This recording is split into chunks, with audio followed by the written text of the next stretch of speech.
चीन से फंडिंग लेकर भारत के खिलाफ प्रोपेगेंडा फैलाने वाले वेब पोर्टल न्यूज क्लिक का सच जल्द सामने आने वाला है। इस मामले में अब एक बड़ा मोड़ आ गया है। कंपनी के एचआर हेड अमित चक्रवर्ती संस्थापक प्रवीर पुरकायस्थ के हर राज से पर्दा उठाने को तैयार हो गया है। अगर ऐसा होता है तो फिर कपिल सिब्बल के क्लाइंट प्रवीर पुरकायस्थ की मुश्किलें बढ़ सकती हैं। कंपनी के एचआर विभाग के प्रमुख अमित चक्रवर्ती ने दिल्ली कोर्ट का रुख किया और कोर्ट से यूएपीए के तहत लगे आरोपों के बाद सरकारी गवाह बनने की इजाजत मांगी। चक्रवर्ती ने पिछले सप्ताह विशेष न्यायाधीश हरदीप कौर की कोर्ट में आवेदन दायर कर मामले में माफी की मांग की और दावा किया उनके पास महत्वपूर्ण जानकारी जिसका वो दिल्ली पुलिस को खुलासा करना चाहते हैं, जो मामले की जांच कर रही है। न्यायाधीश ने चक्रवर्ती का बयान दर्ज करने के लिए मामले को मजिस्ट्रेट कोर्ट से सामने भेज दिया है।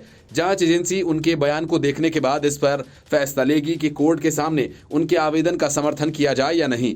चीनी एजेंटों से पैसा लेकर देश के खिलाफ प्रोपेगेंडा फैलाने के आरोप से घिरे न्यूज क्लिक पर देश की अखंडता को नुकसान पहुंचाने का गंभीर आरोप है। इसी वजह से कपिल सिब्बल की तमाम कोशिशों के बावजूद सुप्रीम कोर्ट ने प्रवीर पुरकायस्थ को राहत देने से इनकार कर दिया। अगर अदालत अमित चक्रवर्ती को सरकारी गवाह बनाने का इजाजत दे देती है तब न्यूज क्लिक से जुड़े कई अहम रहस्यों से पर्दा हट सकता है। इससे पहले दिल्ली के पटियाला हाउस कोर्ट ने दिल्ली पुलिस को आरोपियों की 60 दिन की न्यायिक हिरासत दी थी ताकि अमित चक्रवर्ती और प्रवीर पुरकायस्थ के खिलाफ जांच को आगे बढ़ाया जा सके। प्रवीर पुरकायस्थ न्यूज क्लिक के फाउंडर हैं और अमित चक्रवर्ती पोर्टल के एचआर हेड।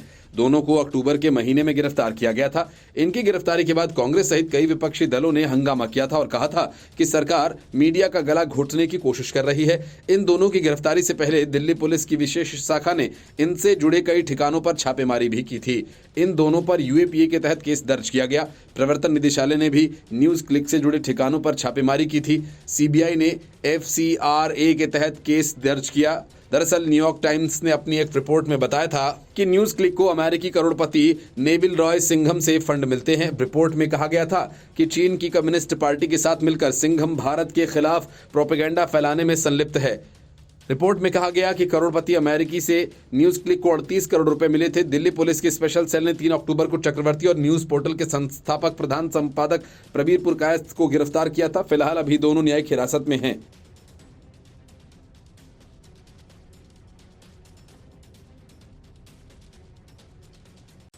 संसद से विपक्षी सांसदों के निलंबन के मामले में विपक्ष को सिर्फ और सिर्फ राहुल गांधी की एक गलती की वजह से बैकफुट पर जाना पड़ा। वो गलती थी उपराष्ट्रपति की मिमिक्री कर रहे कल्याण बनर्जी का वीडियो बनाना। विवाद बढ़ने के बाद सबसे पहले ममता बनर्जी ने कहा कि अगर राहुल गांधी वीडियो नहीं बनाते तो ये विवाद होता ही नहीं, क्योंकि किसी को पता ही नहीं चल पाता कि हुआ क्या। लेकिन राहुल गांधी ने वीडियो बनाकर सारा गुड़ गोबर कर दिया। लेकिन विपक्षी दलों के बीच एक ऐसा शख्स भी है जो किसी पार्टी का नहीं, वह है कपिल सिब्बल। वह कपिल सिब्बल राहुल गांधी के बचाव में कूद गए। हालांकि सिब्बल ने कहा कि अगर राहुल गांधी की जगह मैं होता तो मैं ऐसा नहीं करता, यानी वीडियो नहीं बनाता। संसद भवन की सीढ़ियों पर उपराष्ट्रपति के अपमान को लेकर बीजेपी ने राहुल गांधी पर निशाना साधा। दरअसल राहुल गांधी परिसर में अपने मोबाइल फोन से बनर्जी की मिमिक्री का वीडियो रिकॉर्ड करते देखे गए थे। राज्यसभा सांसद कपिल सिब्बल ने राहुल गांधी का बचाव करते हुए कहा कि आखिर वीडियो बनाने में क्या गलत है। उन्होंने कहा कि राहुल ने खुद तो वीडियो को आगे बढ़ाने के लिए किसी एक मंच का इस्तेमाल नहीं किया।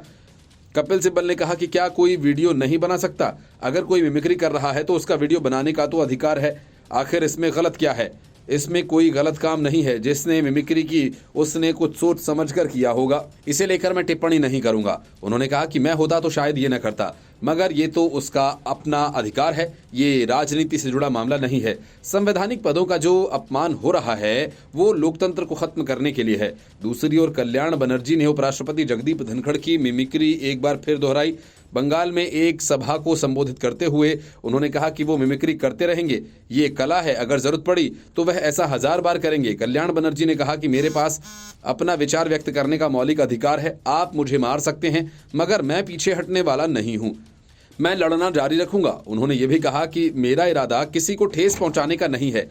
कल्याण बनर्जी ने 19 दिसंबर को एक नई संसद के मकर द्वारा उपराष्ट्रपति धनखड़ का मजाक उड़ाया था। उन्होंने उपराष्ट्रपति की नकल उतारी थी और कांग्रेस नेता राहुल गांधी ने इसका वीडियो रिकॉर्ड किया था। इसके अलावा अन्य सांसदों ने भी उनके इस कृत्य पर ठहाके लगाए थे। उपराष्ट्रपति धनखड़ ने कल्याण बनर्जी के इस कृत्य पर अपनी प्रतिक्रिया भी दी। उन्होंने कहा कि मैं एक पीड़ित हूं। एक पीड़ित जानता है कि सभी अपमानों को सहते हुए कैसे खड़े रहना है। ये हम एक दिशा में भारत माता की सेवा में हैं। आपको ईमानदारी और ऊंचे नैतिक मूल्य रखने होंगे। आपको दोनों तरफ से दबाव झेलने पड़ेंगे। इस मामले को लेकर उपराष्ट्रपति ने कहा कि मैं संवैधानिक पद पर हूं, मैं राज्यसभा का सभापति हूं, लेकिन मुझे भी लोग नहीं छोड़ते। लेकिन क्या मुझे अपना रास्ता बदल लेना चाहिए? नहीं, हमें सही रास्ते पर हमेशा चलना होगा। बहुत सी चीजें मैं आपसे सीख सकता हूं। हमें खुले विचारों का होना होगा। कल्याण बनर्जी ने इस हरकत पर माफी भी नहीं मांगी। कल्याण बनर्जी द्वारा किए गए अपमान पर उपराष्ट्रपति धनखड़ ने इसे उनकी किसान पृष्ठभूमि और जाट समुदाय का अपमान बताया। Report news of India. Uttar Pradesh और बिहार के लोगों को लेकर डीएमके के सांसद दयानिधि मारन के आपत्तिजनक बयान पर जारी विवाद थमता नहीं दिख रहा है।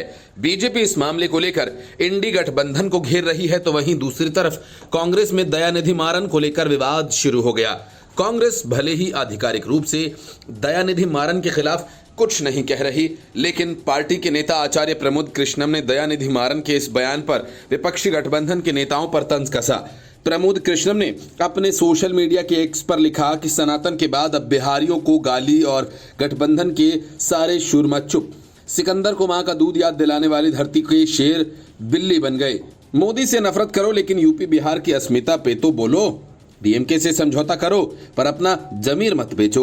अपनी इस प्रतिक्रिया को कांग्रेस नेता ने समाजवादी पार्टी प्रमुख अखिलेश यादव, बिहार के deputy CM Tejashwi Yadav, CM Nitish Kumar और दयानिधि मारन को टैग किया। दयानिधि मारन ने साल मार्च में एक कार्यक्रम को संबोधित करते हुए कहा था कि तमिल और अंग्रेजी दोनों के अध्ययन की उनकी पार्टी द्रमुक हमेशा से वकालत करती रही है तथा तमिलनाडु के लोगों ने इसका अनुसरण किया है। तमिलनाडु के मूल निवासी सुंदर पिचाई का उदाहरण देते हुए मारन ने कहा कि वे अब गूगल के प्रमुख हैं और अगर उन्होंने हिंदी सीखी होती तो वो विनिर्माण क्षेत्र में श्रमिक के रूप में काम कर रहे होते।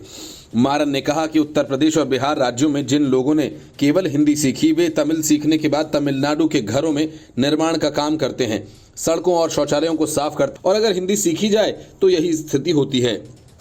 मारन की टिप्पणी वाला वीडियो सोशल मीडिया पर आने के बाद बीजेपी ने कहा कि द्रमुक सांसद की टिप्पणी बेहद आपत्तिजनक है। इसमें हिंदी भाषी लोगों के लिए अपमानजनक बातें कही गई हैं। द्रमुक के प्रवक्ता जे कॉन्स्टेंटिन रविंद्रन ने भाजपा पदाधिकारियों की निंदा करते हुए कहा कि जानबूझकर झूठ फैला रहे हैं। केंद्रीय मंत्री गिरिराज सिंह से लेकर शहजाद पूनावाला ने डीएमके पर जोरदार हमला बोला।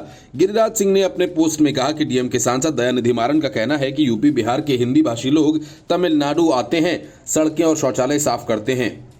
क्या बिहार के मुख्यमंत्री नीतीश कुमार, आरजेडी सुप्रीमो लालू यादव हिंदी भाषी लोगों पर अपने गठबंधन सहयोगी की राय से सहमत हैं? उन्हें स्पष्ट करना चाहिए। डीएमके और इंडी गठबंधन को हिंदी भाषी बिहारी भाइयों और बहनों से इतनी नफरत क्यों?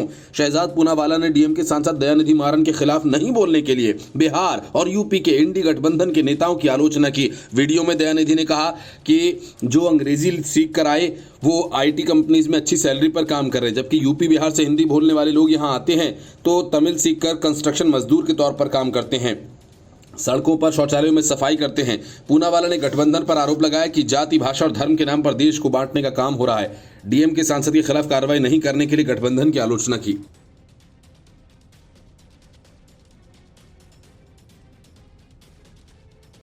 मध्य प्रदेश में कांग्रेस की दुकान बंद कराने गए अखिलेश की खुद की दुकान पर ताला लगता दिख रहा है। कांग्रेस ने तो साफ तौर पर यह ऐलान कर दिया कि अखिलेश की दुकान बंद हो चुकी है, उनके पास कुछ नहीं बचा। साथ ही ये भी कि अखिलेश विपक्षी दलों के किसी भी गठबंधन का हिस्सा नहीं है। उत्तर प्रदेश में लोकसभा सीट के लिए विपक्षी गठबंधन में ज़्यादा से ज़्यादा सीटें लेने के लिए कांग्रेस पर खासा दबाव बना रहे अखिलेश पर कांग्रेस नेता आचार्य प्रमोद कृष्णम का गुस्सा फूटा तो उन्होंने कह डाला कि समाजवादी पार्टी रामद्रोही पार्टी है, हिंदू द्रोही समाजवादी पार्टी है, वह झूठ बोल रहे हैं। अब उनकी दुकान में सौदा नहीं बचा, उनकी दुकान अब बंद हो चुकी है। आचार्य प्रमोद कृष्णम ने ये बातें अनायास नहीं कहीं। असल में होने वाले लोकसभा चुनाव से पहले समाजवादी पार्टी में भ्रम, विरोधाभास और अराजकता का माहौल है। उत्तर प्रदेश में बीजेपी के लिए मुख्य चुनौती पेश करने में सक्षम समाजवादी पार्टी अपने ही बनाए जाल में फंस चुकी है।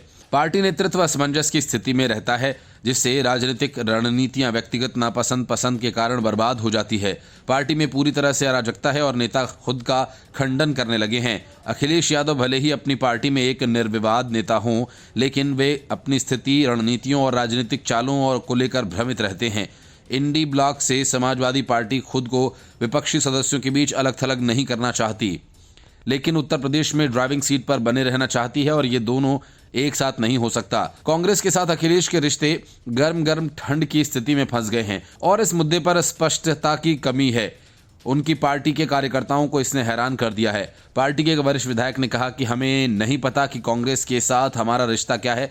जमीनी स्तर पर दोनों पार्टियों के बीच एक अजीब सी दूरी है। अगर अभी मतभेद दूर नहीं किए गए तो चुनाव के दौरान गठबंधन अरुचिकर हो जाएगा। विपक्षी दलों के रूप में हम एक ही भाषा नहीं बोलते हैं और न ही प्रमुख मुद्दों के संबंध में हम एकमत हैं। अखिलेश नरम हिंदुत्व का प्रचार कर रहे हैं। अब अल्पसंख्यकों विशेषकर मुसलमानों से संबंधित मुद्दों पर बोलने में भी सावधानी बरत रहे हैं। लेकिन दूसरी तरफ स्वामी प्रसाद मौर्य नियमित रूप से हिंदू विरोधी बयान देकर अखिलेश की हिंदुत्व नीति के खिलाफ काम कर रहे हैं। रामचरितमानस की चौपाइयों पर मौर्य का रुख दलित विरोधी है और देवी लक्ष्मी के स्वरूप पर सवाल उठाना सनातन धर्म पर उनकी टिप्पणी के भीतर उच्च जाति के हिंदुओं को पसंद नहीं आ रही है। कहा जाता है कि समाजवादी पार्टी में ऊंची जाति के नेता मौर्य पर लगाम लगाने में अखिलेश की नाकामी से नाराज हैं और उनमें से कुछ ने इसके खिलाफ भी बात की। इस बीच अखिलेश ने मौर्य के खिलाफ एक शब्द बोलने से भी इनकार कर दिया जो इन दिनों पार्टी में उनके पसंदीदा हैं। हिंदुओं का अलगाव यहां तक कि ओबीसी के बीच भी चुनाव में समाजवादी पार्टी के लिए हंगामा साबित हो सकता है। भाजपा अपने हिंदू फर्स्ट कार्ड पर ध्यान केंद्रित कर रही है जो उन दलितों और ओबीसी को दूर कर देगी जो भले ही समाजवादी पार्टी में हैं लेकिन फिर भी मजबूत धार्मिक आस्था रखते हैं। दूसरी ओर मुसलमान नाराज हैं जो मुसलमानों से संबंधित मसलों पर बयान जारी करने से बचते हैं, चाहे वह आजम खान पर कार्रवाई हो, हलाल मांस पर प्रतिबंध हो या कश्मीरी विक्रेताओं के साथ दुर्व्यवहार। Bureau report, news of India. विपक्षी दलों की बैठक दर बैठक अपमानित होकर लौटने वाले नीतीश कुमार को शायद अब भी इस बात की उम्मीद है कि कोई चमत्कार हो जाएगा और सर्वे में राहुल गांधी के मुकाबले भी फिसड्डी साबित हुए नीतीश कुमार को इंडी गठबंधन का पीएम फेस घोषित कर दिया जाएगा। यही वजह है कि जेडीयू के नेता लगातार ऐसे बयान दे रहे हैं जो कम से कम कांग्रेस को तो पसंद नहीं आने वाला। कांग्रेस पर जेडीयू विधायक गोपाल मंडल इतने भड़के कि उन्होंने यहां तक कह दिया कि ये खड़गे फड़गे कौन है, कोई इसको जानता नहीं। नीतीश कुमार ही एकमात्र ऐसे नेता हैं जो इंडी गठबंधन का बेड़ा पार लगा सकते हैं। दिल्ली में हुई बैठक के दौरान जैसे ही ममता बनर्जी ने मल्लिकार्जुन खड़गे का नाम गठबंधन के संयोजक और पीएम फेस के लिए प्रस्तावित किया और केजरीवाल ने उसका समर्थन कर दिया, उसी वक्त नीतीश कुमार गुस्से में तमतमाए बैठक से निकल गए। तब वे इस मामले पर चुप्पी साधे बैठे रहे और जेडीयू लगातार उनकी दावेदारी ठोक रही है। नीतीश के गृह जिला नालंदा के सांसद कौशलेंद्र ने दावा किया कि नरेंद्र मोदी को हराना है तो उनके अलावा कोई दूसरा चेहरा नहीं है। उन्होंने मांग की कि गठबंधन का नेतृत्व नीतीश कुमार के हाथों में सौंपा जाए। उन्होंने ये भी कहा कि बिहार के सीएम देश के बड़े नेता हैं, ममता बनर्जी ने जो प्रस्ताव दिया वो अंतिम नहीं है। उन्होंने नीतीश कुमार के लिए अपनी सीट खाली करने का वादा करते हुए देश को लीड करने का आग्रह किया। इंडिया गठबंधन की 4 बैठकों के बाद भी विपक्षी एकता के सूत्रधार नीतीश कुमार कोई बड़ी जिम्मेदारी नहीं दी गई। दिल्ली में 19 दिसंबर को आयोजित चौथी बैठक से पहले जेडीयू ने बिहार सीएम को पीएम पद का उम्मीदवार बनाने की मांग की। कई नेताओं ने नीतीश कुमार को सबसे योग्य बताया और कहा कि उनके नेतृत्व में गठबंधन आगे बढ़ेगा। लेकिन ममता बनर्जी ने कांग्रेस अध्यक्ष मल्लिकार्जुन खड़गे का नाम पीएम उम्मीदवार और कन्वीनर के पद के लिए आगे कर दिया। अरविंद केजरीवाल ने इसका समर्थन भी कर दिया। नीतीश कुमार और पार्टी के बड़े नेता दावा करते हैं कि कोई नाराजगी नहीं है, लेकिन असलियत यह है कि जेडीयू में अंदर अभी भी मायूसी है। नालंदा के लोकसभा सांसद कौशलेंद्र ने कहा कि नीतीश कुमार देश की राजनीति के बड़ा चेहरा हैं। उन्होंने गठबंधन के सभी दलों को एक साथ लाकर बैठा दिया, लेकिन उन्हें गठबंधन में कोई भूमिका नहीं दी गई। इससे जदयू में मायूसी है। नीतीश कुमार जिस स्तर के नेता हैं उसे देखते हुए उन्हें बड़ी जिम्मेदारी में रखा जाना चाहिए। ऐसा नहीं करके कुछ कमी हुई है, इस बात से हम दुखी हैं। गठबंधन को एक करने वाले हमारे नेता नीतीश कुमार हैं और किसी और से होने वाला नहीं था। कोई इधर खींचता कोई उधर खींचता, लेकिन नीतीश जी ने मेहनत करके सबके साथ बात करके सबको एक जगह ला दिया। उन्होंने पहली बैठक आयोजित कराई और वह सफल रही। उसके बाद की बैठकें भी सक्सेसफुल हैं। ममता बनर्जी के प्रस्ताव की चर्चा करते हुए उन्होंने कहा कि खड़गे जी देश के सीनियर लीडर हैं, संभवतः इसी वजह से शिष्टाचार के नाते उनका नाम आगे लाया गया, लेकिन अभी समय हुआ है, बहुत सारी प्रक्रिया बाकी है, इसलिए आगे देखिए क्या होता है। आने वाले दिनों में नीतीश कुमार की भूमिका बड़ी होनी चाहिए। नरेंद्र मोदी को हराना है तो नीतीश कुमार के अलावा कोई चेहरा नहीं। ममता जी ने खड़गे साहब का नाम आगे किया, पीछे इसके क्या कारण है वही बता सकती हैं। फाइनल निर्णय में अभी समय है।